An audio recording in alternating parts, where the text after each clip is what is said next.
En dessous d'une attitude déplacée, qui se veut agressive, manipulatrice, irrespectueuse, colérique, malveillante et empreinte de menaces, d'impolitesse, de chantage et d'intimidation, suite aux différentes démonstrations d'Emmanuel d'être incapable d'accomplir les mandats qu'on lui donne, coordination de représentation et organisation de l'AGA, et selon les faits reprochés ci-dessus, ébauche des faits reprochés non exclusifs réalisés par Patricia.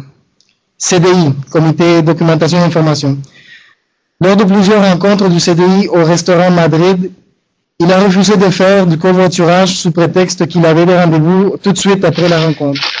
Emmanuel n'a pratiquement pas contribué au travail fait en dehors des rencontres de ce comité. Il a été présent à la majorité des rencontres, mais ne s'est pas porté volontaire pour faire des travaux en dehors des rencontres. Témoins Gilbert Pelletier, Ismaël Daoudi, Noël Pépin, Julie Collin, Patricia Julien. Première AGA. Il a tenté de réclamer un montant assez important pour des impressions qu'il n'a pas fait, ainsi que pour des cartouches d'encre. Témoins, les membres du CA présents lors de la rencontre téléphonique et du extrait du PV. Les repas. Dès qu'il le peut, que ce soit justifié ou non, il réclame des repas. Cette situation est répétitive. Témoins, les membres du CA, formulaire de réclamation.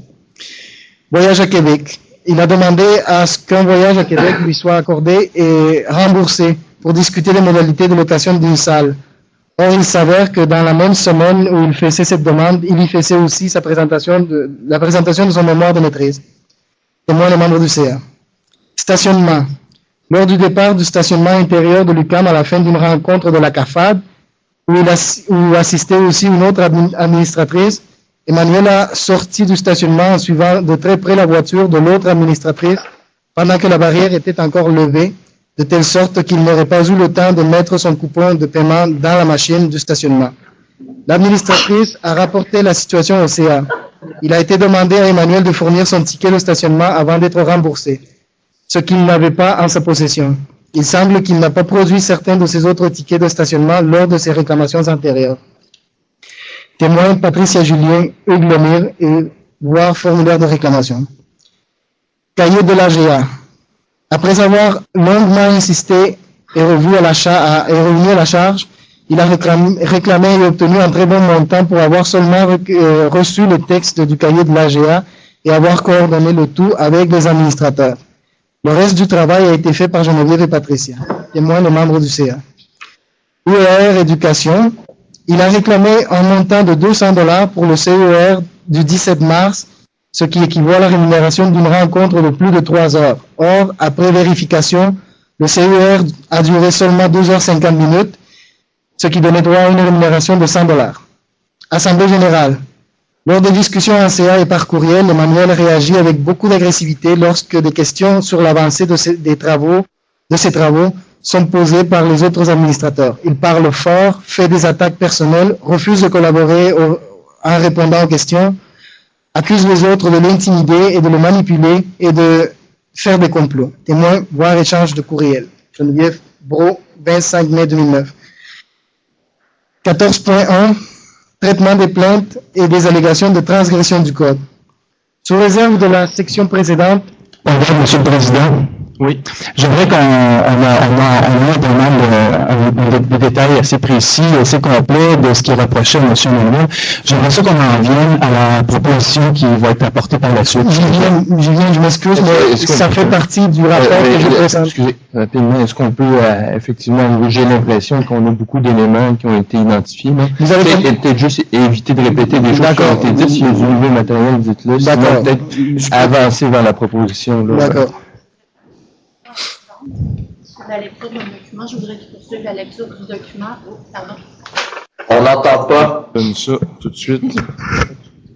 Je vais m'habituer, désolé. Je voudrais faire une proposition incidente qui porte sur la lecture d'un document. Je voudrais qu'il termine la lecture du document en question. Il reste peut-être une page. Il reste 2 pages. Est-ce que l'Assemblée s'oppose à cette requête? Non, mais c'est par exemple rapidement, c'est correct, mais on remet le fait, s'il vous plaît. Merci. D'accord. 14.1. Traitement des plaintes et des allégations de transgression du Code. Sous réserve de la section précédente, tout membre en règle de l'AETLUC, lorsqu'il a des motifs sérieux de croire qu'une contravention au présent Code a été commise, peut en saisir par écrit le conseil d'administration et lui remettre tous les documents disponibles et pertinents. Le conseil d'administration détermine après examen s'il y a matière à ouvrir un dossier. Dans l'affirmative, il avise par écrit la personne concernée des manquements qui lui sont reprochés et lui remet copie de tous les documents du dossier qu'il détient.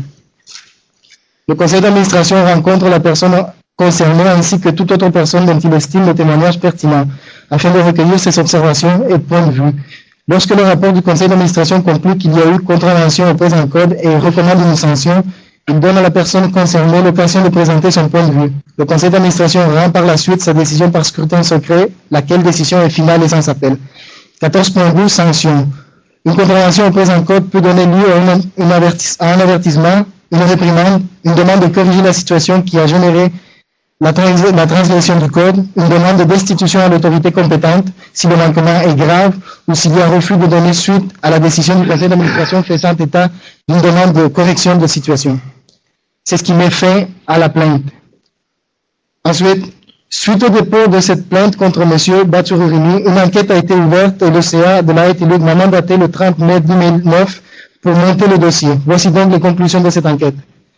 Le 3 septembre 2008, lors de la réunion spéciale du CER Éducation, M. Batourourimi a déclaré que cette dernière avait duré plus de 3 heures et a réclamé $200. Après enquête, selon les informations émanant du secrétariat général des instances de la Haute-Luc, c'est ça. Il y a 6 contraventions. J'aimerais le lire. Non, je demande à ce qu'on aide à la question, à la proposition. Écoutez, il y a une demande qui est faite là, d'aller directement à la proposition là. Je pense que les gens dans la salle de nuit Monsieur, je vais terminer là, parce que j'ai l'impression que dans les 6 éléments que vous allez sortir, vous répétez des trucs qui ont déjà été identifiés. Écoutez, il faut quand même identifier les contraventions qui sont retournées contre lui. Monsieur le Président, proposition président, je propose qu'on passe tout de suite au vote. C'est une proposition officielle. Est-ce que quelqu'un appuie cette proposition-là? D'accord. Bon, la proposition est faite par monsieur Philippe Brisson. C'est une proposition d'incidence, donc on passe tout de suite au vote. C'est comme ça la procédure. Monsieur Philippe. Nicolas Lemieux a appuyé. Je m'excuse, vous ne pourrez pas parler. La proposition est appuyée. C'est une proposition qui amène nécessairement un vote tout de suite. C'est ça. Madame, je m'excuse, là. Le vote est demandé, là. Est-ce que, d'ailleurs, on va demander le vote tout de suite, là, parce que j'ai l'impression que de toute façon, ça va être demandé. La proposition de passer directement à la conclusion pour qu'on puisse procéder. Ceux qui sont pour la proposition qui est faite, levez votre main.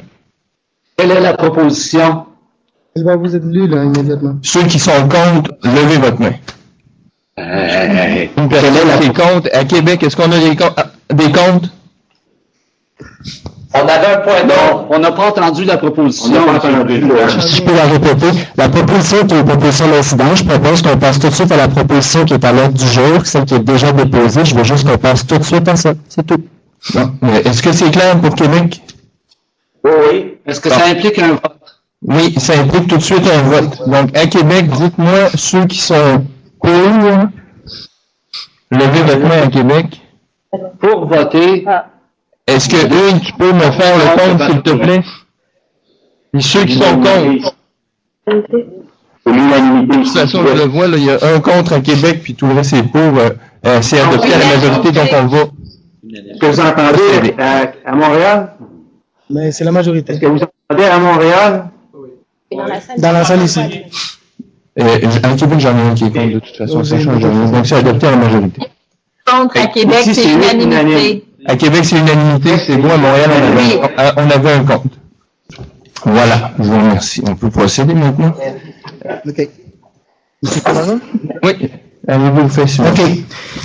Donc, la conclusion, au nom du conseil d'administration de la Haute-Luc, en ma qualité de responsable des affaires juridiques, je demande donc à l'Assemblée générale des membres de la Haute-Luc de prononcer la destitution du membre Emmanuel Batourourimi de son poste d'administrateur pour fausse déclaration dans le formulaire de réclamation de l'année fiscale en cours, pour enrichissement indu, pour non-respect du code d'éthique et de déontologie de l'association et pour non-respect de la politique de rémunération de l'association. Si je comprends bien, c'est vous, c'est le conseil d'administration qui a fait la proposition? C'est le conseil d'administration. Donc, on n'a pas besoin d'appui pour cette proposition. Et je vais prendre des commentaires ou des questions. On a des droits de parole pour ça. Oui, tout à fait, c'est ça. Point d'ordre à Québec, s'il vous plaît. Oui, à Québec, point d'ordre, allez-y. Oui, c'est parce qu'en principe, l'accusé a le droit de se défendre, donc j'aimerais qu'il soit noté au procès-verbal si l'accusé ou la personne, M. Emmanuel Batturimi, est à Montréal, s'il y a un commentaire à faire, j'aimerais que ce point-là soit inscrit au procès-verbal. C'est noté. Monsieur, votre nom? Hugues Lemire. Hugues Lemire. Suite à cette intervention, peut-être avant de prendre des questions et des commentaires, on pourrait peut-être entendre M. Batturimi, ça pourrait peut-être être pertinent si la salle est prête à l'entendre. M. Batturimi, compte tenu du temps